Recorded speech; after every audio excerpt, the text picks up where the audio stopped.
In today's Community Focus, we're answering your questions about unemployment benefits and the jobs market. We're joined twice a month here on 12 News Now at 4 by Matt Weldon, the acting director of the state's Department of Labor and Training. Today, he's joining us live via Zoom. Director, thanks as always for taking the time. Thank you for having me.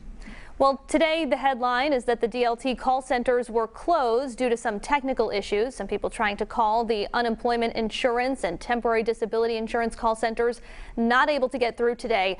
So can you tell us, Director, what the issue is and what people should know who were trying to get in touch? Sure. And first, I want to apologize. We know that it's a difficult time when people have to get in touch with us, and the fact that they couldn't do that today was very difficult, and we're sorry. What happened was we have to rely on a vendor that provides a virtual private network, so our staff that are working remotely during the pandemic can access their computer through a network and work from home. And today that vendor had problems, not just at DLT, in fact, not just in Rhode Island where they provide service across the state, but across the entire country.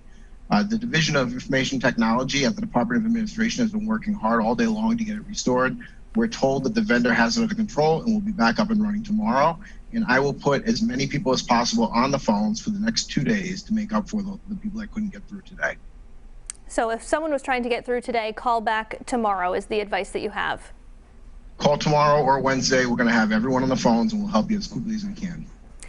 Director, another issue I wanted to ask you about is something that came up at last week's coronavirus press briefing. There was a question about incentivizing Rhode Islanders who are collecting augmented unemployment to get back into the workplace. Can you tell us what's being considered right now? Sure. Right now, if you work part-time, you can still collect the unemployment benefit if you earn up to your weekly benefit amount.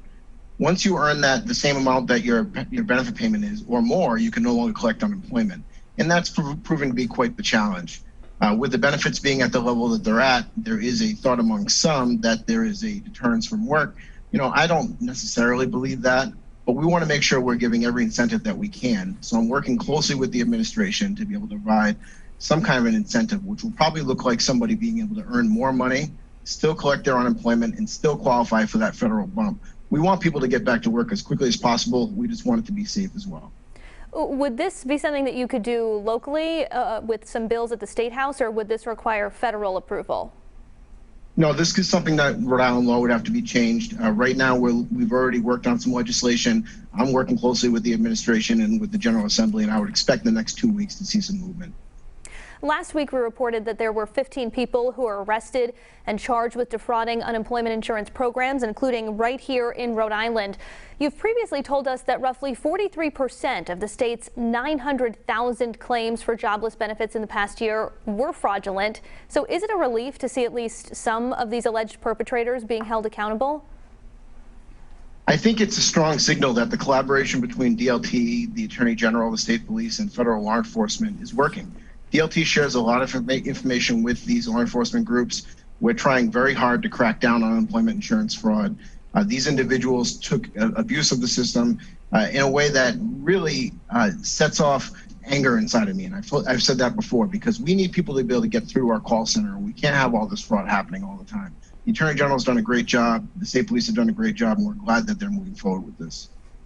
Director, I saw a survey by JobList that found that 59% of people who were unemployed did not file for unemployment benefits. Most of them said that they didn't think they would be eligible, and others seemed to think that the process would be difficult. What do you make of the fact that there are potentially so many folks out there who were unemployed and didn't seek help? I hope that they can contact their states and contact us if you're in Rhode Island, and we'll do whatever we can to get you connected with the benefits that you need. If you didn't file because you didn't think you could, go ahead and file now, and we'll do everything we can to help. Do you think that that in any way would signal that we've been sort of radically undercounting just how many people were out of work this past year? Oh, I don't know if that's possible, Kim. I mean, the numbers have been, it's really been incredible. Nobody expected to see the number of people filing that we did. And like we said before, almost 900,000 claims filed. A great deal of those were fraud, but of course, still a couple of 100,000 Rhode Island was collected during the pandemic. Acting DLT Director Matt Weldon, thank you as always for your time. Okay, thank you.